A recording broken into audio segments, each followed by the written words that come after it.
ప్రభువున మన అందరికీ కృతజ్ఞతాస్థుతులు చెల్లించుకునిచున్నాను. వాక్యంలోకి వెళ్లే ముందు ప్రార్థించుకుందాం. స్థుతులకు ఆసీనుడైన దేవా, నీకు వందనములు, నీకు స్తోత్రాలు నాయన. ప్రభువా, గడిచిన కాలం అంతా మమ్మల్ని కాచి కాపాడి సజీవ రెక్కల కింద ఉంచినందుకు నీకు స్తోత్రం నాయన. మాట్లాడేవారిని నేను కానీ, నిలబడేవాడిని నేను కానీ, మాట్లాడేవారు మీరని చెప్పిన దేవా, నీకు వందనములు, నీకు స్తోత్రములు నాయన. ప్రభువా, మేము వాక్యము విని వాక్యము మా హృదయంలో నింపుకున్నట్టుకు సహాయం చేయమని అడుగుచున్నాం ప్రభా. మాకు మారు మనసు దయచేయమని అడుగుచున్నాం ప్రభా. నీ ప్రార్థన మాకు నేర్పమని అడుగుచున్నాను తండ్రి, ఆమేన్.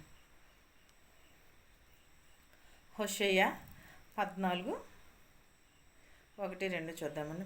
ఇశ్రాయేలీలు, నీ పాపము చేత నీవు కుమిలితివి గనుక నీ దేవుడైన యెహోవా తట్టుకు తిరుగుము.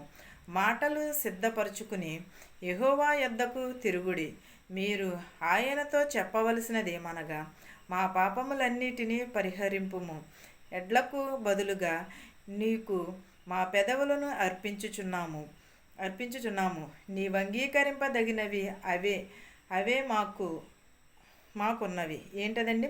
ఇశ్రాయేలీయులు తమ పాపములను విడిచిపెట్టాలి. దేవునిని స్తుతించే విధానం ఏమిటంటే, మొదట దేవునితో మనము సమాధానము పడాలి. మనం ఎప్పుడు కూడా దేవునితో సమాధానము పడి మనము ప్రతి ఒక్కరితోటి కూడా సమాధానము కలిగి ఉండాలి. ఇశ్రాయేలీయులు ఏం చేస్తారు? పాపము చేత నీవు కుమిలితివి గనుక నీ దేవుడైన యెహోవా తట్టు తిరుగుము. మనము పాపము చేసినప్పుడు దేవుని తట్టు తిరగాలి. దేవుని వైపు మనము పాపము చేయకోకుండా ఉండుటకు దేవునిని స్తుతించాలి, దేవునిని ఆరాధించాలి. నిత్యము కూడా దేవుని వైపునే మనము మొదట ఏం చేయాలి? దేవునికి కృతజ్ఞత కలిగి ఉండాలి. మొదట మనము దేవునిని స్తుతించాలి. మనము ప్రతిదీని కూడా దేవుని యందు నిలకడ కలిగి జీవించాలి. ఇశ్రాయేలీయులు పాపము చేత కుమిలిపోతిరి, దేవుడైన యెహోవా తట్టు తిరుగుమని చెప్పుచున్నాడు. మనము పాపము చేయకుండా ఉండాలంటే వాక్యమును అనుసరించాలి. మన పాప జీవితమును విడిచిపెట్టాలంటే ప్రార్థన వైపు చూడాలి. ప్రతి ఒక్కరూ కూడా మాటలు సిద్ధపరచుకుని యెహోవా యొద్దకు తిరుగుడి. ఏంటంటే మన మాటలు, మన ప్రవర్తనను జాగ్రత్తగా చూసుకుని మనము దేవుని వైపుని మాత్రమే చూడాలి. యెహోవా యొద్దకు తిరుగుడని మీరు ఆయనతో చెప్పవలసినదేమనగా, మా పాపములన్నిటినీ పరిహరింపు. మీ దేవునితో ఏమి చెప్పాలండి? మన పాపములన్నిటిని కూడా పరిహరించమని చెప్పాలి. చెప్పవలసినది ఏమనగా, మా పాపములన్నిటినీ పరిహరింపుము. ఎడ్లకు బదులుగా నీకు మా పెదవులను నర్పించుచున్నాము. నీవు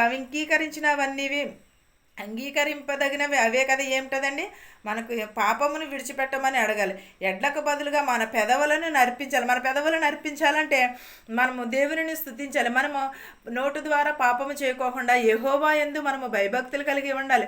ఆయన త్రోవల యందు మనము నిత్యము కూడా నడుచుకోవాలి. మనము దేవుని స్తుతించాలి. మనం ఎప్పుడూ కూడా మనుషులతో మనము సమాధానమును కలిగి ఉండాలి. మనం ఎప్పుడూ కూడా మనుషులతో సమాధానమును కలిగి ఉండాలి. ఈ లోకంలో ఉంటున్నాం కాబట్టి మనము ఎప్పుడూ కూడా మనుషులతో సమాధానమును కలిగి ఉండాలి.